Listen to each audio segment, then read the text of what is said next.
Madurai jigarthanda factory. True tradition, authentic taste. அர்த்தம் beer அடிப்பீங்களா? இல்ல இப்ப வேணாம். அப்ப அடிப்பீங்க. Hotstar Specials Goli Soda Rising now streaming on Disney Plus Hotstar. Before marriage நான் salon பார்லர்லாம் போனதே கிடையாது. ஈவன் ஐப்ரோப்பு கூட பண்ணது கிடையாது. பயங்கர எதிர்ப்பு. பார்லர் வச்சுட்டு ஹேர் கட்லாம் பண்ணும்போது எங்கள் ஃபேமிலியில் அது ரொம்ப பெரிய இஷ்யூ ஆகுது. மெஹந்தி மட்டும் போட தெரியும். ஸோ அதை வச்சு தான் நான் அந்த ஃபீல்டுக்குள்ளே வந்தேன். அதுலேருந்து பியூட்டிஷியன், அப்புறம் மேக்கப் ஆர்டிஸ்ட், மென்டர். இன்றைக்கி கோடி கோடியாக சம்பாதிச்சுட்டு 10,000 இருந்தாலும் சரி, 1 லட்சம் இருந்தாலும் சரி, திட்டு வாங்கினாலும் சரி, இப்போ காலத்துக்கும் இப்படி மடியில் வைக்கும் பொண்ணு நெல் பாலிஷ் போடுங்க, ஃபோன் பேசிகிட்டு இருப்பா, நம்மளை இப்படிம்பா அப்படிம்பா ஈச்சி விட்டுட்டு நம்மளை திட்டுவா. நிறைய நடக்கும். அந்த பொண்ணுக்கு 1008 பிரச்சனை இருக்குது. அவள் லோன் போட்டு கல்யாணம் பண்ணுறா. நான் நிறைய அவமானப்பட்டிருக்கேன். நைட்டு 12 மணிக்கு இப்போ 1 மணி 1:30க்கெலாம் கால் வரும். தொங்க போகிறேன் மேம். என் சைட்லேருந்து இந்த காலை நான் பிக் பண்ணி நான் காப்பாற்றினது நிறைய பேர். 9 to 5 ஜாப் வேண்டாம், ஸோ நம்மளே சம்பாதிக்கலாம், பிஸ்னஸ் மேன் ஆகலாம், பிஸ்னஸ் உமன் ஆகலாம், நிறைய டைம் ஃபேமிலிக்கு ஸ்பெண்ட் பண்ணலாம்னு நினைக்கிறவங்க நல்லா எங்கே படிச்சுட்டு வந்திருக்காங்க, அவங்க ப்ரொஃபைல் போய் பாருங்கள். ப்ரொஃபைல் சூப்பராக இருக்கும். அப்போ அவங்ககிட்ட ஒரு ட்ரையல் பாருங்கள். ட்ரையல் சூப்பராக இருக்கா, மேக்கப் பண்ணுங்க. பார்த்த உடனே ஃபாலோவர்ஸ் எவ்வளோ இருக்காங்க? ஃபாலோவர்ஸ்லாம் மேட்ரே கிடையாது. லைக் கமெண்ட் போய் பாருங்கள்.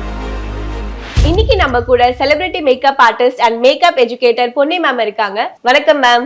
வணக்கம். ஹாய். ஆக்சுவலி உங்களோட டைட் ஸ்கெடியூல்ல உங்களை வந்து உட்கார வச்சிருக்கோம்னு நினைக்கிறேன். ஸோ எப்படி மேம் ஒர்க்ல எப்படி போயிட்டு இருக்கு? சூப்பராக விட்டுருக்கு. இப்போ வந்து மேக்கப் ஃபீல்டு அப்படின்னா ஒன்ஸ் அப்பான டைம்னா அப்படின்னா என்னன்னே தெரியாம இருந்தாங்க மக்கள். ஆனா இப்போ எங்க பார்த்தாலுமே தெருவுக்கு தெரு மேக்கப் ஆர்டிஸ்ட் இருக்காங்க. ஸோ எதனால சடனா இது ஒரு பூம் ஆயிட்டு இருக்கு மேம்? இது மேக்கப் ஃபீல்டு மட்டும் இல்லையே, ஃபோட்டோகிராஃபி, ஆரி ஒர்க் எல்லாமே பூம் ஆகிட்டு தான் இருக்குது. ஏன்னா 9 to 5 ஜாப் வேண்டாம், ஸோ நம்மளே சம்பாதிக்கலாம், பிஸ்னஸ் மேன் ஆகலாம், பிஸ்னஸ் உமன் ஆகலாம், நிறைய டைம் ஃபேமிலிக்கு ஸ்பெண்ட் பண்ணலாம்னு நினைக்கிறவங்க இந்த மாதிரி ஃபீல்டுக்கு வராங்க. ஸோ இது ரொம்ப சக்ஸஸ்ஃபுல்லான ஃபீல்டு. கொஞ்சம் டைம், நிறைய ஏர்னிங். ஸோ மக்கள் இந்த பக்கம் டைவெர்ட் ஆகிறாங்க. இப்போ ஒரு கலைத்துறை அப்படின்னு ஒரு மேக்கப் ஃபீல்டுன்னு வரப்ப அதுல வந்து ஆண்களுமே வராங்க. ஸோ அதை நீங்க எப்படி பாக்குறீங்க? இப்போ என்கிட்ட வர பசங்களை, ஆம்பளை பசங்க இன்னும் ஸ்பீடாக மேக்கப் பண்ணிக்கிறாங்க. அவங்களோட ஆர்ட் வந்து ரொம்ப சூப்பராக இருக்குது. அதை நாங்கள் ஹாப்பியாக தான் அக்செப்ட் பண்ணிக்கிறோம். நம்ம இப்போ தான் எல்லாம் சமமாயிட்டோமே. வெளியில இருக்கவங்க பார்க்கும்போது மேக்கப் ஆர்டிஸ்டா அப்படின்ற மாதிரி லுக் கொடுக்குறாங்க. பட் இப்போதான் அது கொஞ்சம் கொஞ்சமா மாறிட்டு வந்திருக்கு. பட் நீங்க வந்து இதை ஸ்டார்ட் பண்ண டைம்ல உங்க ஃபேமிலியில என்ன மாதிரியான ரெஸ்பான்ஸ் இருந்தது? எங்களோடது லவ் மேரேஜ். லவ் பண்ணிட்டு குழந்தை பெற்றுட்டு பணம் சம்பாதிச்சு லைஃப்பை செட்டில் பண்ணவங்களுக்காக இந்த ஃபீல்டுக்குள்ள வந்து ஏற்கனவே லவ் மேரேஜுக்கு எல்லாரும் அகேன்ஸ்ட்டு. அதுக்கப்புறமா இந்த விஷயம் சான்ஸே கிடையாது. ஏன்னா பிஃபோர் மேரேஜ் நான் சலூன் பார்லர்லாம் போனதே கிடையாது. ஈவன் ஐப்ரோப்பு கூட பண்ணது கிடையாது. ஸோ பயங்கர எதிர்ப்பு. எஸ்பெஷலி நான் பார்லர் வச்சுட்டு ஹேர் கட்லாம் பண்ணும்போது எங்கள் ஃபேமிலியில் அதை ரொம்ப பெரிய இஷ்யூ ஆக்குனாங்க. நம்ம தான் யாரையும் கண்டுக்க மாட்டோமே. பட் வேறு வழி இல்லை. இது நல்ல ஃபீல்டு. இதிலேருந்து நல்ல ஏர்னிங் கிடைக்குது. இதில் வந்து என்ன சொல்கிறது, பணம் நல்லா இருக்குது, மரியாதையும் இருக்குது. ஸோ நான் இதை சூஸ் பண்ணேன். இது எனக்கு நல்ல ஒரு எதிர்காலத்தை கொடுத்துச்சு. நான் எதிர்த்து வந்த ஃபேமிலி எனக்கு எதுவும் தரல இல்லையா. ஸோ எனக்கு அது ஒரு மேட்ரே இல்லை. வீட்டில் வந்து பயங்கரமாக கற்றுனாங்க. நம்ம பரம்பரைக்கு, நம்ம குடும்பத்துக்கு இதெல்லாம் தேவையா, அப்படியா இப்படியா. எனக்கு வந்து நான் ஏர்ன் பண்ணுறதை பார்த்து அவங்க சந்தோஷப்படுவாங்கன்னு நினச்சேன். பட் அவங்க அப்படியே உல்ட்டாவாக ரியாக்ட் பண்ணது எனக்கு கொஞ்சம் ஷாக்கிங்காக இருந்தது. பட் அதுக்கெலாம் நம்ம கலங்கிக்க முடியாது இல்லையா. நம்ம லைஃப் இது எனக்கு இவ்வளோ பெரிய வாழ்க்கையை கொடுத்துருக்கு. நான் அதை கடவுள் மாதிரி பார்க்குறேன். ஸோ அவங்க ஒப்பீனியன் எனக்கு மேட்ரே இல்லை. உங்கள் இன்ஸ்டா பேஜில் நீங்கள் சொல்லியிருக்கீங்க, நான் என்னோட டீனேஜில் வந்து நிறைய கஷ்டப்பட்டேன், படிக்கணும்னா இவ்வளோ கிலோமீட்டர் தாண்டி போய் தான் நான் படிச்சுட்டு வந்தேன்னு சொன்னீங்க. அந்த டைம் எப்படி இருந்தது? படிக்கணுங்கிறது வந்து தடங்கள் தான். பட்டு நீ படி, ஒரு டிகிரி முடி, கல்யாணம் பண்ணிக்கணும். ஸோ படிக்கணும், நான் மாஸ் கம்யூனிகேஷன் படிக்கணும், ஜேர்னலிசம் படிக்கணும், அது இதுன்னு ஏகப்பட்ட கனவு எல்லாருக்கும் இருக்கும்ல. பட் வாய்ப்பே கிடையாது. ஒரு டிகிரி, அது பிஏவாக இருக்கணும். அது முடித்த உடனே இமீடியட்டாக கல்யாணத்துக்கு ரெடி ஆகணும். ஸோ அப்படியே போயிடுச்சு. நாங்களும் அதை நம்பிட்டு அதுதான் வாழ்க்கைன்னு இருந்தோம். பட் ஆஃப்டர் மேரேஜ் லவ் பண்ணி கல்யாணம் பண்ணிவிட்டு நீ வாழ்க்கையை ஆரம்பிக்கும் போது கையில் காசு இல்லை அப்படிங்கும்போது அந்த பிஏ எனக்கு உதவலை, அந்த பிஏயோ எம்ஏயோ எனக்கு உதவலை. அப்படி நான் போயிருந்தா கூட ஒரு 3,000 ஏதாவது ஒரு மெட்ரிகுலேஷன் ஸ்கூலில் நான் டீச்சராக வேலை பார்த்துருக்கணும். எனக்கு அது இஷ்டம் கிடையாது. ஸோ அப்போ நான் யோசிச்சதான், நம்மக்கிட்ட என்ன இருக்குது, எதுவுமே இல்லை. ஓகே, மெஹந்தி மட்டும் போட தெரியும். ஸோ அதை வச்சு தான் நான் அந்த ஃபீல்டுக்குள்ளே வந்தேன். ஸோ மெஹந்தி போட்டேன், சம்பாதிச்சேன். அது கொஞ்சம் நல்ல ஒரு என்ன சொல்கிறது, பெரிய சப்போர்ட்டாக இருந்துச்சு பாப்பாவுக்கு, ஹஸ்பண்டுக்கு, எல்லாத்துக்கும். தென் நெக்ஸ்ட்டு அதுலேருந்து பியூட்டிஷியன், அப்புறம் மேக்கப் ஆர்டிஸ்ட், மென்டர். இன்னைக்கு கோடி கோடியாக சம்பாதிச்சுட்டு ஜாலியாக இருக்கும். இப்போ எல்லாருமே ஒரு வகையான சர்ச்சையாக தான் பேசுகிறாங்க. மேக்கப் ஆர்டிஸ்ட்னாலே வந்து ஃபஸ்ட்டு ஸ்டார்டிங்கில் நல்ல ஓரளவுக்கு அஃபோர்டபுளான ஒரு அமௌண்ட்டில் தான் வந்து நம்மளுக்கு கற்றுக் கொடுத்துட்டு இருந்தாங்க. பட் இப்போ வந்து நிறைய அமௌண்ட் எல்லாம் இன்க்ரீஸ் பண்ண ஆரம்பிச்சிட்டாங்க. அவங்களோட ப்ரைஸ் லிஸ்டிங்லாம் அதிகமாயிடுச்சு அப்படின்னு சொல்கிறாங்க. பட் மேக்கப் ஆர்டிஸ்ட் சைடு கேட்டாலுமே இல்லை, நாங்கள் அதுக்கேற்ற மாதிரி எங்களோட ஒர்க் கொடுக்குறோம் அப்படின்றாங்க. ஆக்சுவலி ஸ்டார்ட் பண்ணும்போது இருந்த ஏர்னிங் இப்போ கிடையாது. இப்போ வந்து காம்படிஷன் ஜாஸ்தி.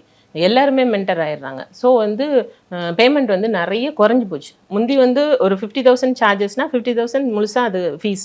இப்போ அப்படி கிடையாது. 50ல் 30 வரைக்கும் நம்ம திருப்பி ஸ்டூடெண்ட்ஸ்க்கே செய்கிறோம். நம்ம கையில் 20 தான் வருது. ஸோ இப்போ இது ரொம்ப சீப்பான ரேட்டில் கிடைக்குது. இப்போ காஸ்ட்லி கிடையாது. ஈவன் 1.5 லட்சம் பண்ணிட்டு இருந்தவங்கலாம் இப்போ 60க்கு வந்துட்டாங்க. 15 days கிளாஸ் எடுக்க ஆரம்பிச்சிட்டாங்க. 1 month எடுத்தவங்கலாம். ஏன்னா அப்படி ஷஃபிள் ஆயிடுச்சு எல்லாமே. இப்போ மக்கள் வந்து யார் எக்ஸ்பீரியன்ஸ், யார் குவாலிஃபைடு பார்த்து வர்றது கிடையாது. யார் நிறைய ஃப்ரீ கொடுக்குறாங்க, யார் நிறைய காம்ப்ளிமெண்ட்ரி கிளாஸ் கொடுக்குறாங்க, யார் ஷார்ட் டைமில் டைம் நிறைய கொடுக்குறாங்க, ஃபீஸை கம்மி பண்ணுறாங்கன்னா உடனே மக்கள் போயிடுவாங்க. அங்கே என்ன கிடைக்குது, நம்ம படித்தோமா அதுலேருந்து கரெக்டாக வந்தோமா கிடையாது. ஒரு வேனிட்டி கேஸ் கொடுக்குறேன், அதில் எல்லா ப்ராடக்ட்டும் வச்சு கொடுக்குறேன் அப்படின்னா எல்லாரும் அங்கே போயிடுவாங்க. அந்த கேஸ், அந்த வேனிட்டி கேஸில் இருக்கிற ப்ராடக்ட் வச்சு நீ சம்பாதிக்க முடியுமா தெரியாது. ஏன்னா அவங்களே பிகினர். அவங்க என்ன சொல்கிறப்போ மென்டர் என்ன சொல்கிறோம் அதை நம்பி போயிடுறாங்க.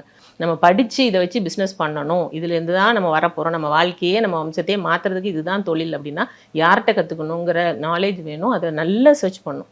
என்கிட்ட வான்னு நான் சொல்லலை, நீ தேடு.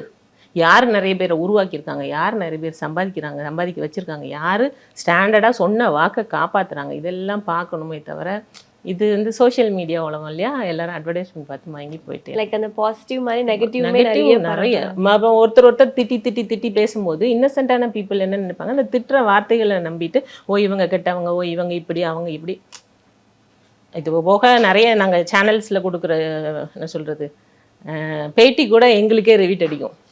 ஏன்னா எனக்கு அது ஒரு எக்ஸ்பீரியன்ஸ் இருக்குது. இப்போ ரீசெண்டாக ஒருத்தவங்களுக்கும் அந்த எக்ஸ்பீரியன்ஸ் ஆச்சு. ஸோ நிறைய இருக்குது. இது ஒரு பெரிய காம்படிஷன். ஏன்னா இது பயங்கரமாக கொலிக்கிற ஃபீல்டு. ஸோ காம்படிஷன் பயங்கரமாக இருக்க தான் செய்யும்.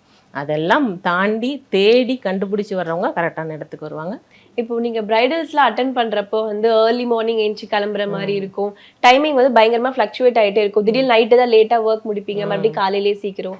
ஸோ இதனால வந்து உங்களோட உடல் நலமுமே வந்து பாதிக்கப்படும் இல்லையா? இதுவே பீரியட்ஸ் டைம் இல்லை ஃபீவர் இந்த மாதிரி டைம்ல நீங்கள் எப்படி மேம் டேக்கிள் பண்ணி அந்த இடத்துக்கு போய் ரீச் ஆகுறீங்க? ப்ளஸ் அவங்களை எப்படி சாட்டிஸ்ஃபை பண்ணுறீங்க? ஆக்சுவலி 9 to 5 ஜாப் இல்லை. 30 நாள் நம்ம வேலை பார்க்க வேண்டாம்ல. மொத்தமே ஒரு மாதத்தில் 4 முகூர்த்தம், 8 வேலை தான் நம்ம புக் ஆக போகிறோம். 8 நாள் வேலை பார்க்குறதுல ஒரு குறைவு கிடையாது. அதுலேயும் நீங்கள் வேலை பார்க்க போகிறது 3 மணி நேரம் தான். 3 மணி நேரம் வேலை பார்க்குறதுல என்ன கஷ்டம்? வீட்டில் வந்து தூங்க வேண்டியதான். அது ரொம்ப பேஷனாக எடுத்து பண்ணீங்க. அதில் கொடுக்குற அந்த பில்லை பார்த்துட்டு நீங்கள் சந்தோஷப்படுங்களேன். இப்போ ஒரு ஆஃபீஸில் வேலை பார்த்தா 15,000 ரூபா சேலரிக்கு 30 நாள் வேலை பார்க்க வேண்டியிருக்கு. அவ்வளோ கஷ்டப்படுறாங்க கேர்ள்ஸ். இது அப்படி இல்லை. நீங்கள் 8 நாள் அந்த 8 வேலை புக் பண்ணி 10,000 சேலரி வாங்கினா கூட 80,000 உங்களோட ஏர்னிங். அது ஜாலியாக வச்சுட்டு நிம்மதியாக ஃபேமிலியோட டைம் ஸ்பெண்ட் பண்ணலாம், பிடிச்சதை செய்யலாம், அந்த பணத்தை அடுத்து இன்வெஸ்ட் பண்ணலாம். நிறைய சூப்பர் விஷயம் இருக்குது. இதில் நெகட்டிவாக பார்க்குறதுக்கு எனக்கு உடம்பு வலிக்கும், பீரியட்ஸ், இதெல்லாம் ஆஃபீஸ் போனாலும் நீ அந்த பீரியட்ஸ் வந்து இருக்க போகிற. ப்ரைடல் போகிறதுல என்ன பிரச்சனை? 3 hours தான் வேலை. சீரியஸ்லி ரொம்ப ஹாப்பியாக ப்ரைடல் பண்ணலாம். பாசிட்டிவான ஏரியா. நல்ல காஃபியை குடித்தோமா, மேக்கப்பை முடித்தோமா, 4 ஃபோட்டோ எடுத்தோமா, செல்ஃபி போட்டோமா, பில்லை வாங்கினோமா வந்துட்டு. நீ குவாலிட்டியான ஆளாக இருந்தா, நீ குவாலிட்டி இல்லை உங்ககிட்ட, உன் ப்ராடக்ட் குவாலிட்டி இல்லைன்னா நீ கஷ்டப்பட தான் செய்யணும். ஏன்னா உட்காந்துட்டே இருக்கணும், நீங்கள் கூடயே இருக்க வேண்டியாயிரும். நீங்கள் பர்ஃபெக்டாக பண்ணிவிட்டு வெளியே வர்றதுக்கு ஒன்று, ரொம்ப நேரம் உட்காந்து அவங்கக்கிட்ட பேச்சு வாங்குறது ஒன்று. ஸோ அது அப் டு நீங்கள் பண்ணுற உங்கள் இதில் தான் இருக்குது. ஒரு பிரைட்ஸ் இருக்காங்க இல்லையா, அவங்களோட நீட்ஸை வந்து ஃபுல்ஃபில்லே பண்ண முடியும்னு சொல்லிட்டு சில மேக்கப் ஆர்டிஸ்ட்லாம் சொல்லியிருக்காங்க. டக்குன்னுட்டு இல்லை எனக்கு இப்படி இல்லை அப்படி வேணும்னு கேட்டால் அப்படி இல்லை இப்படி வேணும் எக்ஸ்பெக்ட் பண்ண அப்படின்வாங்க. ஸோ அந்த மாதிரி சுச்சுவேஷன் நீங்கள் ஹேண்டில் பண்ணியிருக்கீங்களா? அந்த டைமில் உங்களுக்கு எப்படி இருக்கும்? இப்போ பொண்ணுங்க கல்யாணம் பண்ணுறதுல கல்யாணத்துக்கான ட்ரீமை விட மேக்கப் பண்ணிக்கிறதுக்கு தான் ட்ரீம் ஜாஸ்தியாக வச்சுக்காங்க. ஸோ அப்போ நம்ம அதுக்கு ஏற்ற மாதிரி நம்ம எல்லாத்துக்கும் ரெடியாக இருக்கணும். ட்ரையல் பர்ஃபெக்டாக பண்ணி நம்ம ஒழுங்காக பண்ணி கொடுத்தோம் அப்படின்னா ஸ்பாட்லேயும் நீங்கள் வெல் எக்யூப்டாக இருந்தீங்கன்னா அவங்க என்ன மாற்ற சொன்னாலும் நம்மளால் மாற்ற முடியும். கேள்வி கேட்க தான் செய்வாங்க. அவங்க பெரிய பேமெண்ட் கொடுக்குறாங்க இல்லையா, அவங்க லைஃப்பில் அந்த டே ரொம்ப முக்கியம் இல்லையா, அப்போ அவங்க கேட்குறதுக்கு ஏற்ற மாதிரி நம்ம மாற்றிக்க தான் ஆகணும். நிறைய சிச்சுவேஷன் நானும் ஃபேஸ் பண்ணியிருக்கேன். முகம் சொல்லிக்காமல் பண்ணிட்டு தான் வந்திருக்கோம். பட் அது அந்த டே அவங்களோடது. அவங்க கொடுக்க போகிற பணம் மிகப்பெரியது. அது 10,000 இருந்தாலும் சரி, 1 லட்சம் இருந்தாலும் சரி, திட்டு வாங்கினாலும் சரி, என்ன நடந்தாலும் சரி. ஈவன் தோ காலத்துக்கு இப்படி மடியில் வைக்கும் பொண்ணு, நெல் பாலிஷ் போடுங்க, ஃபோன் பேசிகிட்டு இருப்பா, நம்மளை இப்படிம்பா அப்படிம்பா ஈச்சி விட்டுட்டு நம்மளை திட்டுவா, நிறைய நடக்கும். பட் நான் அந்த பொண்ணை திட்டவே மாட்டேன். அந்த பொண்ணுக்கு 1008 பிரச்சனை இருக்குது. அவள் லோன் போட்டு கல்யாணம் பண்ணுறா, அந்த லோனை அவள் தான் கட்டுறா. ஏகப்பட்ட விஷயம் இருக்குது. நம்ம அங்கே போயிட்டு என்னோட சுய கௌரவம் முக்கியம், எனக்கு இன்சல்ட் பண்ணிட்டாங்க நான் சொல்ல முடியாது. அந்த பொண்ணுக்கு நான் ஹாப்பியாக மனவடையில் ஏற்றணும்னு நீங்கள் நினச்சி பண்ணிங்கன்னா அது ஒரு ஸ்ட்ரெயினே கிடையாது. சீரியஸ்லாம் நடக்கும். எந்த ஃபீல்டில் இல்லை, எனக்கு ஒன்றும் அது மேட்டர் இல்லை. நான் நிறைய அவமானப்பட்டிருக்கேன். பட் ஹாப்பியாக வாங்கிட்டு பில்லை வாங்கிட்டு ஹாப்பியாக வெளியே வந்திருக்கேன். என்னோட அந்த பில் மட்டும்தான் எனக்கு தெரியும். அந்த பொண்ணு சிரிச்சுட்டே மனையில் ஏறிட்டாலா, அங்கே பார்க்குறவங்க நல்லா இருக்குன்னு சொல்லிட்டாங்களா, யார் மேக்கப் ஆர்டிஸ்ட் 2 பேர் கேட்டாலே எனக்கு போதும். என்னோட அட்வர்டைஸ்மெண்ட் அங்கே முடிஞ்சு போச்சு, நான் வந்துட்டே இருப்பேன். மேட்ரே இல்லை. பட் அந்த மாதிரி எடுத்துக்கிட்டால் நல்லாயிருக்கும். இது வந்து நான் 18 years நான் பட்டதில் நான் சொல்கிறது. இது இன்றைக்கும் நேற்று இல்லை. முதல் பிரைடே என்னை உள்ளே வரக்கூடாதுன்னு தான் சொன்னாங்க. ஸோ இன்னொருத்தருக்காக நான் போனேன். ஸோ நீங்கள் உள்ளே வரக்கூடாது, நான் உங்களை புக் பண்ணவே இல்லை, நான் புக் பண்ணவங்க தான் எனக்கு வரணும். அது ஒரு பெரிய இஷ்யூவில் தான் அந்த பிரைடு நான் அட்டன் பண்ணேன். பட் நான் அப்புறம் அந்த பொண்ணு வேறு வழியே இல்லை, நான் தான் அட்டன் பண்ணணும். கோவச்சிட்டு என்கிட்ட மூஞ்சி தூக்கி வச்சுட்டு நான் மேக்கப் முடிச்சு அதுக்கப்புறம் இன்றைக்கி அந்த பொண்ணோட பொண்ணு பெப்பிட்டி ஃபங்க்ஷன் நான் தான் மேக்கப் பண்ணேன். நெக்ஸ்ட் இன்னைக்கு வரைக்கும் அந்த ஃபேமிலியில் வர அத்தனை ஃபங்க்ஷனும் நான் தான் அட்டன் பண்ணிட்டு இருக்கேன். இதுதான் மார்க்கெட்டிங். இதுதான் நான் அன்னைக்கு உடனே ரோஷப்பட்டு நான் இருந்துச்சு வெளியே வந்திருந்தேன்னா எனக்கு அங்கேயே அந்த சேனல் கட்டு. ஸோ சேனலை நம்ம ஸ்ப்ரெட் பண்ணுறோம். மார்க்கெட்டிங் வேறு ஒன்றுமே கிடையாது. இங்கே மானம் ரோஷம்லாம் நீங்கள் வந்து ஒர்க்கில் பார்க்கக்கூடாது. மேம் நீங்கள் இந்த விஷயம்லாம் சொல்லும்போது அதில் ஒரு பாண்டிங் தெரியுது, உங்களுக்கு உங்கள் ஹஸ்பண்ட்க்கு உள்ள பாண்டிங். ஆனால் இப்போ இருக்க ஜென்ரேஷன்லாம் அந்த ஒரு பாண்டிங் இல்லை. எப்போ பார்த்தாலுமே மேரேஜ் ஆன ஒரு நெக்ஸ்ட் மந்த்தே வந்து டிவோர்ஸ்னு போய் நிற்கிறாங்க. ஸோ அந்த பாண்டிங் எப்படி மேம் கிரியேட் பண்ணுறது? எதிர்பார்க்காம லவ் பண்ணி கட்டினீங்கன்னா கிடைக்கும், நீங்கள் பிளான் பண்ணிங்கன்னா கிடைக்காது. என்னோட ஒப்பீனியன். உடனே வந்துருவாங்க சண்டைக்கு கமெண்டில். பட் நான் என் ஒப்பீனியன் சொன்னேன். அவர் அழகாக இருக்காரான்லாம் பார்க்கல, அவர் எவ்வளோ சம்பாதிக்கிறாருலாம் நான் பார்க்கல. அவர் ரொம்ப கேரிங்காக இருந்தார், ரொம்ப ஈகோ இல்லாத பர்சனாக தெரிஞ்சார். ஸோ எனக்கு ஈகோவாக இல்லாத ஒரு பர்சன் நான் கட்டிக்கணும், என்ன தாங்குறவனை நான் கட்டிக்கணும்னு தான் பார்த்தேன். என்னால் வந்து ஒருத்தருக்கு போயிட்டு அடிமையாக வாழ முடியாது. ஏன்னா நான் எங்கள் வீட்டில் பார்த்த பெண்கள் எல்லாம் அப்படி தான். ஸோ என் ஹஸ்பண்டுக்கு பயந்துகிட்டே இருந்துக்கிறதும் திட்டு வாங்குறது அடி வாங்குறதும் பார்த்தனால எனக்கு வர்ற ஹஸ்பண்ட் என்ன அடிக்கக்கூடாது, என்னோட ஒப்பீனியன் கேட்கணும், என்னைய 2 வீலரில் வச்சுட்டு ஊர் சுற்றணும். ஏன்னா நான் வெளி உலகமே பார்க்காதனால எனக்கு அதெல்லாம் தான் இம்பார்ட்டன்ஸ் இருந்துச்சு. என்ன நான்வெஜ் சாப்பிட விடணும், இதெல்லாம் தான். ஸோ எனக்கு அவர் டவுன் டு எர்த். சைக்கிள் எடுத்துகிட்டு ஏதாவது ஒன்று கேட்டால் யாருக்கானாலும் சைக்கிள் எடுத்துகிட்டு ஓடுவார், எல்லாம் வாங்கி கொடுப்பாரு, ஈகோவே பார்க்க மாட்டார். ஸோ எனக்கு அது அவருக்கு பிடிச்சிச்சு. ஸோ நான் சூஸ் பண்ணது எனக்கு கரெக்டு. பட் இது எல்லாருக்கும் பொருந்தும்லாம் நான் சொல்லலை, இது என் ஒப்பீனியன். ஸ்ட்ராங்கா எடுத்து வச்சிருக்கீங்க, கீழே சொல்லிட்டேன் டிஸ்க்ளைமர்.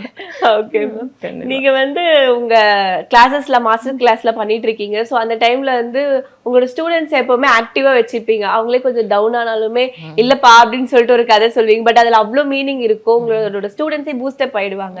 இப்போதான் ரீசெண்டா கூட நீங்க ஒரு வெப் சீரிஸை பத்தி கூட பேசியிருந்தீங்க இல்லையா? ஸோ அது எப்படி மேம் உங்களுக்கு அதை பத்தி பேசணும்னு தோணுச்சாங்க? இங்க வர்றது எல்லாமே சிங்கிள் மதர், டைவர்சி, விடோ, ஏற்கனவே அவங்க வாழ்க்கையில் முக்காசி தொலைச்சிட்டு தான் இங்கே வர்றாங்க. ஸோ நாங்கள் பேசுகிறதெல்லாம் இந்த டாப்பிக்காக தான் இருக்கும். ஏமாத்துறது, சொந்தத்திட்ட ஏமாறுறது, சொத்தை தொலைக்கிறது, ஹஸ்பண்ட் ஏமாத்துறது, இதுதான் டாபிக். ஸோ அப்படி தான். அதுவும் நாங்கள் வந்து கிளாஸ் ஃபுல்லாக பேச மாட்டோம், டீ பிரேக்கில் தான் இது பேசுவோம். எல்லாருக்கும் அது கனெக்ட் ஆகும். ஏன்னா எல்லார் லைஃப்லேயும் ஏதாவது ஒரு துரோகம் நடக்கு இல்லையா? அதுல நீங்க அஃபெக்ட் ஆனது இப்படியெல்லாம் கூட நடந்திருக்கா அப்படின்ட்டு நீங்க அஃபெக்ட் ஆகி அதுலேருந்து அவங்கள நீங்க ஓவர் கம் பண்ண வச்சது உண்டா? நைட்டு 12 மணிக்கு இப்போ 1 மணி 1:30க்கெலாம் கால் வரும் எனக்கு ஸ்டூடெண்ட்ஸ்ட்டு இருந்து. நான் என்னோட அந்த ஃபோன் நம்பரை வந்து சைலண்ட் போட மாட்டேன். ஏன் அப்படின்னா அந்த 1:30க்கு நைட்டில் ஒருத்தங்க கால் பண்ணுறாங்கன்னா நிச்சயமாக தூக்க கயிறை கட்டிட்டு தான் கால் பண்ணுறாங்கன்னு அர்த்தம். நான் ஃபேஸ் பண்ணது. ஏன்னா அவங்க அவ்வளோ பெரிய சுச்சுவேஷனில் தான் எனக்கு கடைசியாக கால் பண்ணியிருப்பாங்க. ஸோ அந்த காலை நான் பிக் பண்ணி நான் காப்பாற்றினது நிறைய பேர். ஏன்னா என் ஹஸ்பண்ட் இப்படி அவங்க என்னோட ஃப்ரெண்டோட காண்டாக்டில் இருக்கிறாரு, இது தெரிஞ்சிச்சு, நிறைய காசு கொடுத்துட்டாரு, இப்போ நான் என்ன பண்ண தெரியல, நான் தொங்க போகிறேன் மேம் அப்படின்னா நான் என்ன அட்வைஸ் பண்ண முடியும்? என் சைட்லேருந்து நான் அவளை அந்த நிமிஷம் காப்பாற்றணுங்கிறதுக்கு நான் பேசியிருக்கேன். இந்த மாதிரி நான் நிறைய என்னோட ஸ்டூடெண்ட்ஸ்கிட்ட பேசியிருக்கேன். அப்படி நான் பேசாமல் என்கிட்ட கால் பண்ணாமல் போனவங்களும் இருக்காங்க, 3-4 பேர் சொல்லலாம். ஸோ நம்ம இங்கேருந்து அனுப்பும்போது பூஸ்ட் பண்ணி தான் அனுப்புகிறோம். ஆனால் அவங்க வாழ்க்கைக்குள்ளே போகும்போது அது அங்கே இருக்காது இல்லையா? சிச்சுவேஷன் திருப்பியும் பழைய வாழ்க்கை, பழைய அது சூழ்நிலை நிறைய போயிடுறாங்க. ஸோ எங்கள் சைட்லேருந்து நான் எப்போவுமே அதனால தான் பாசிட்டிவாக பேசுகிறேன். கண்டிப்பாக உனக்கு ஒரு பிரைட் ஃப்யூச்சர் இருக்குது அப்படிங்கிறது, அது இருக்கோ இல்லையோ அவன் மனசில் நான் அதை பதிய வச்சுட்டே தான் இருப்பேன். அதனால தான் நான் அந்த வீடியோஸையும் போட்டுக்கிட்டே இருப்பேன். இப்போ உள்ள டீனேஜ் உள்ள கேர்ள்ஸ்க்கு தான் அந்த ஒரு மனப்பக்குவம் இல்லையா, இல்லை ஒர்க்கிங் உமன்ஸ்க்கு அந்த ஒரு மனப்பக்குவம்லாம் நிறைய இருக்குங்க. இவங்க அடிக்கிற அடியில் நம்மளால தாங்க முடியல. ஸோ உடஞ்சி போகிறோம். எவ்வளோ வளர்ந்தாலும் இவங்க இன்சல்ட் பண்ணுறதும் அடிக்கிறதும் இது எல்லாம் அது பக்குவம்லாம் சூப்பராக இருக்குது. இப்போ என் பொண்ணுகிட்ட பேசினா தெரியும், இதை விட சின்ன பொண்ணுங்க கூட சூப்பராக அட்வைஸ் பண்ணுவாங்க. ஏன் ஏதாவது அழுதோன்னா என் பொண்ணெல்லாம் அட்வைஸ் பண்ணான்னா எனக்கு வா நல்ல ஒரு கண்டென்ட் கிடைக்குங்கிற மாதிரி இருக்கும். அந்தளவுக்கு அவங்க பார்வை இருக்குது. யாரும் புத்தி இல்லாமலாம் இல்லை. சேர்த்து வையின்னு சொன்னால் கோவம் வருது. கமெண்ட்ஸில் அப்படி சொத்துட்டுவாங்க, இன்னும் பணம் நிஜமாவே பணம் தான். அதுதான் ஃபஸ்ட்டு. நான் அதுக்காக லவ் வேண்டாம், நியாயமாக இருக்காது, துரோகம் பண்ணலாம் சொல்லலை. அது எல்லாம் வேணும், பணம் வேணும். இந்த பசங்க எல்லாத்தையும் தொலைச்சிட்டு அதுக்கப்புறம் இப்போ வந்துட்டு முதல்ல இருந்து திருப்பி ஒரு பார்லரில் போயிட்டு 5000-10,000க்கு சேலரிக்கு போய் உட்காடுறாங்க. ஏன்னா கேட்டிங்கன்னா இதுக்கு முன்னாடி 3 லட்சம் 4 லட்சம் சம்பாதிச்சிருக்காங்க. 2 பக்கம் தூக்கி கொடுத்துட்றது. சேர்த்தே வைக்கிறது கிடையாது. பிரைடலுக்குமே வந்து அவங்க நான் அமௌண்ட் வாங்குறது நிறைய இருக்கும், கிளாஸஸ்க்குனாலுமே அவங்க அமௌண்ட் வாங்குறது நிறைய இருக்கும். ஸோ அது ஏன்னா இப்போ பூம் ஆயிட்டு இருக்கு மேக்கப் ஃபீல்டு. ஸோ அதனால தான் இந்த மாதிரி ஒரு விஷயங்கள் வந்து நடந்துட்டு இருக்குன்ற. பிரைடல் மேக்கப் 1 lakh வாங்குறவங்களும் இருக்காங்க, 10,000 வாங்குறவங்களும் இருக்காங்க. நீங்க குவாலிட்டியான பர்சன் 10,000க்கு பண்ணா அங்க போக வேண்டியதானே. நீங்க ஏன் அந்த அட்வர்டைஸ்மெண்ட் பார்த்துட்டு அந்த மேம் வந்து மேக்கப் பண்ணாதான் எனக்கு வேணும்னு கேட்கறனால தான் அந்த 1 lakhக்கு போறாங்க. அதர்வைஸ் குவாலிட்டி தேடி போறவங்க ட்ரையல் பார்த்துட்டு பிகினர்ஸ் கிட்டே போகலாமே. பிகினர்ஸ் அவ்வளோ சூப்பராக மேக்கப் பண்றாங்க. இப்போ வர யங்ஸ்டர்ஸ் இன்னும் கிரியேட்டிவா செம்மையா டெடிகேட்டடா ஒர்க் பண்றாங்க. நீங்க அங்க போங்க. நீங்க அந்த என்ன சொல்றது, அந்த 1 million மென்டர் 300 மென்டருக்கெல்லாம் போகணும் அப்படின்னா 1 lakh நீங்கள் செலவு பண்ணி தான் ஆகணும். நீங்கள் அதை பார்க்கக்கூடாது. நீங்கள் பார்க்குறது குவாலிட்டி, சூப்பர் ரிசல்ட் கொடுக்கும். நல்லா எங்கே படிச்சுட்டு வந்திருக்காங்க, அவங்க ப்ரொஃபைல் போய் பாருங்கள், ப்ரொஃபைல் சூப்பராக இருக்கும். அப்போ அவங்ககிட்ட ஒரு ட்ரையல் பாருங்கள், ட்ரையல் சூப்பராக இருக்கா மேக்கப் பண்ணுங்கள். அப்போ உங்களுக்கு 10,000 15,000க்கே சூப்பராக இருக்கும். என் ஸ்டூடெண்ட்ஸ்லாம் 20, 10, 15க்குலாம் பண்ணிட்டு இருக்காங்களே, சூப்பரா பண்றாங்க. தேடுறதுக்கு சோம்பல். உங்களுக்கு விளம்பரம் பிடிக்குதுன்னா நீங்க செலவு பண்ணணும். உடனே ஃபாலோவர்ஸ் எவ்வளவு இருக்காங்க? ஃபாலோவர்ஸ் எல்லாம் மேட்டரே கிடையாது. லைக் போய் பாருங்க, கமெண்ட் போய் பாருங்க, முதல்ல ரிவ்யூ பாருங்க. நீங்க இந்த 1 million 80, 800 எல்லாம் வச்சிருக்கவங்களோட கூகுள் ரிவ்யூ போய் பாருங்க. இப்போ வந்து நிறைய பெண்களுமே வந்து உங்களை மாதிரி ஃபீல்டுக்கு வரணும் அப்படின்னு சொல்லிட்டு ஆசைப்படுறாங்க. பட் ஆனால் இல்லை, ஏதோ ஒரு இன்செக்யூர் வந்து அவங்கள போட்டு டம்ப் பண்ணிக்கிட்டே இருக்கு. அந்த மாதிரி பெண்களுக்கு நீங்க கொடுக்குற சஜஷன்ஸ்னா என்னவா இருக்கும்? உன் லைஃப்பை நீ மாற்றணும்னா நீ களத்தில் இறங்கி தான் ஆகணும். இன்னைக்கு சொல்கிற பர்சன் 20 வருஷம் கழிச்சு உன் சீன்லேயே இருக்க மாட்டாங்க, உன்னோட ஸ்கிரிப்ட்லேயே அந்த கேரக்டர் இருக்காது. நீ அந்த கேரக்டருக்கு இம்பார்ட்டன்ஸ் கொடுத்துட்டு உன் வாழ்க்கையில் முக்கியமான பிளானை ஸ்கிப் பண்ண அப்படின்னா நீ வந்து திருப்பியும் 40 வயசுலையும் நீ யாரையோ ஒருத்தரை பார்த்து கை தட்டிட்டோ அவங்கள பார்த்து கனவு கண்டுட்டோ தான் இருக்கணும். ஸோ இந்த இடத்துல நீ ஒரு டிசிஷன் எடுக்கணும்னா அது நீ எடுத்து தான் ஆகணும். அதப்போ வந்து நிறைய பிரச்சனை வரும், நிறைய பேர் பேசுவாங்க. இந்த பேசுறதுக்கு இம்பார்ட்டன்ஸ் கொடுத்தீங்கன்னா கண்டிப்பாக வளரவே முடியாது. 40 வயசுல நீ திருப்பி உட்காந்து வாழ்க்கையில் நான் இதை எல்லாம் இழந்தேன்னு உட்காந்து கவிதை எழுத போறியா, இல்லை நான் இப்படிலாம் ஜெயிச்சேன்னு இந்த மாதிரி வந்து உட்காந்துட்டு ஜாலியாக கெத்தா பேச போறியா? இது அப் டு யூ தான். நீங்கள் எடுக்க போகிற டிசிஷனில் தான் இருக்குது. பொன்னி மேக்கப் ஆர்டிஸ்ட் வந்து நான் இன்னும் நெக்ஸ்ட் ஸ்டெப்புக்கு கொண்டு போகணும்னு ஆசைப்படுறேன் அப்படின்னா உங்களோட ஃபியூச்சர் பிளான்ஸ் என்ன மேம்? இன்னும் ஒரு 5000 ஸ்டூடெண்ட்ஸ் உருவாக்குறது தான். ஓகே, நல்லா போயிட்டுருக்கு. இன்னும் நிறைய பிளான்ஸ் மாற்றிருக்கோம், நிறைய காம்ப்ளிமெண்ட்ரியெல்லாம் ஏற்றிருக்கோம். ஸோ ஸ்டூடெண்ட்ஸுக்கு கம்ஃபர்டபுளாக இன்னும் நிறைய விஷயங்கள் பண்ணுறோம். டீமாக ஒர்க் பண்ணிட்டு இருக்கோம். இந்த டீம் இன்னும் பெருசு பண்ணோம். ஸோ ஸ்கின் கேர் ரொட்டீன் இல்லைன்னா வந்து நீங்கள் இதெல்லாம் ஒரு இப்போ ஒரு ஆஃபீஸ் நீங்கள் போகிறீங்க இல்லைன்னா ஒரு காலேஜ் போகிறீங்கன்னா இந்த மாதிரி மேக்கப்ஸ்லாம் யூஸ் பண்ணுங்க, ப்ராடக்ட்ஸ்லாம் யூஸ் பண்ணுங்கன்னா அது என்ன மாதிரியான ப்ராடக்ட்ஸ் மேம்? நான் வந்து நோ மேக்கப், என் முகத்தை பார்த்தீங்க இல்லையா, லிப்ஸ்டிக் மட்டும் தான் போட்டிருக்கேன், ஐலைனர் போட்டிருக்கேன். நான் எதுவும் யூஸ் பண்ணுறதில்ல. கேர் மீன்ஸ் பர்சனல் கேர்னும் எனக்கு எதுவும் கிடையாது. நான் நிறைய ஆயில் எடுத்துப்பேன். தென் வேறு என்ன பண்ணுவேன், நிறைய ஃபேஸ் பேக்ஸ் வந்து ஹெர்பலாக ரெடி பண்ணி வச்சுப்பேன். அந்த மாதிரி பெஸ்ட்டாக கிடச்சா அதுதான் யூஸ் பண்ணுறேன். தலைக்கு ஹென்னா தான் போடுறேன். So no spa, no shampoo, no conditioner, no serum. So நீங்கள் என்கிட்ட எதிர்பார்க்குறது ரொம்ப கஷ்டம். எப்படி மேம் மேக்கப் ஃபீல்டில் இருந்துக்கிட்டு இல்லை நான் எதுவுமே யூஸ் பண்ண மாட்டேன் அப்படின்னு சொல்கிறீங்க? நான் பண்ணுறது மேக்கப் தானே, அது பிரைடுக்கு. அது வந்து நம்ம அழகை கூட்டுறது. கேருங்கிறது நான் நல்லா இருக்கணும், அதே சேம் டைம் நான் யூஸ் பண்ணுற பொருள் என் ஹெல்த்தை பாதிக்கக்கூடாது. ஸோ இது 2 இருக்குது. என் ஹெல்த் எனக்கு ரொம்ப முக்கியம். நோ மாய்ஸ்சரைசர், அதுக்கப்புறம் டே க்ரீம், நைட் க்ரீம் இந்த மாதிரிலாம் எதுவும் நான் யூஸ் பண்ணுறதில்ல. சன்ஸ்க்ரீன் போட்டுக்க மாட்டேன். ஸோ இதுக்கெல்லாம் பயங்கரமாக கமெண்டில் திட்டுவாங்க, பட் நீங்கள் போடுங்க. நான் நிறைய ஆயில்ஸ் யூஸ் பண்ணுவேன். குங்குமாதி தைலம், கோகோனட்டு, அது இது. தென் நிறைய ஃபேஸ் பேக்ஸ் யூஸ் பண்ணுவேன். தலைக்கு நிறைய ஹெர்பல் பேக்ஸ் யூஸ் பண்ணுவேன். நல்லா இருக்கேன். எனக்கு 45, 46 ஆகுது. நான் நல்லா இருக்கேன், சூப்பராக இருக்கேன். பட் மேக்கப்னு வரும்போது செல்ஃப் மேக்கப் பண்ணிக்கிறீங்கன்னா ஒரு நல்ல பிராண்ட், ஒரு 500, 600 தான் நீங்கள் செலவு பண்ண முடியும்னா ஒரு நைக்கா அந்த மாதிரி பிராண்ட்ஸில் ஒரு ஃபவுண்டேஷன் வச்சுக்கோங்க. ஒரு பெஸ்ட்டு காம்பேக்ட் மேக் வாங்கிக்கோங்க. கொஞ்சம் செலவு தான், பட் காம்பேக்டில் பெஸ்ட்டுனா மேக் தான். தென் ஒரு நல்ல லிப்ஸ்டிக் போட்டு, டிண்டட் லிப்ஸ்டிக்லாம் டெய்லி போடாமல் நல்ல மாய்ஸ்சர் இருக்கிற லிப்ஸ்டிக் எடுத்து யூஸ் பண்ணிக்கோங்க. ஐலைனர் வந்து வாட்டர் ப்ரூஃப் ஐலைனர்ஸ் நிறைய இருக்குது, அதுவும் கம்மி ப்ரைஸில். இன் கலர்னு ஒரு ஐலைனர், அதெல்லாம் ரொம்ப சீப்பு. அந்த ஐலைனர் யூஸ் பண்ணிக்கலாம், போதும். தென் மைல்டாக ஒரு ஷைன் ஏற்றிக்கோங்க, ஹைலைட்டர்ஸ் போட்டுக்கோங்க. ஃபேஸ் ரொம்ப பெருசாக இருந்தால் காண்டோருக்கு ஒரு பிராண்ட் யூஸ் பண்ணுங்க. எல்லாமே சீப்பாக சூப்பரான குவாலிட்டியாக. ரிவ்யூஸ் நைக்கா 1000 ரிவ்யூ நைக்கா சொல்லும் உண்மையை. அங்கே போயிட்டு பெஸ்ட்டாக வாங்குங்க, கண்ட கடையில் வாங்காமல் நல்ல ஷோரூமில் போய் ப்ராடக்ட்ஸ். ஏன்னா நமக்கு செலவு பண்ணிக்கிற பொருள் கொஞ்சம் செலவு அதிகமானாலும் பெஸ்ட்டாக இருக்கணும். ஏன்னா கண்டிப்பாக 3 இயர்ஸ் நம்ம அதை யூஸ் பண்ண போகிறோம். ஸோ பண்ணிக்கலாம் மேக்கப் வேணுங்கிறவங்களுக்கு. அதர்வைஸ் ஸ்கின்னே நல்லா இருக்குன்னா லிப்ஸ்டிக் போட்டுட்டு ஐலைனர் போட்டு ஜாலியாக இருங்க. உங்க மூலியமா நானுமே நிறைய சஜஷன்ஸ் எனக்குள்ள எடுத்துட்டேன். ஓகே, நம்ம இந்த டைம்லலாம் இப்படிலாம் நம்ம வந்து நம்மளே ஓவர் கம் பண்ணிக்கணும்னுட்டு. Thank you so much. Thank you so much. Madurai Jugardanda Factory, true tradition, authentic taste. அர்த்தம் பீர் அடிப்பீங்களா? இல்லை இப்போ வேணாம். அப்போ அடிப்பீங்க.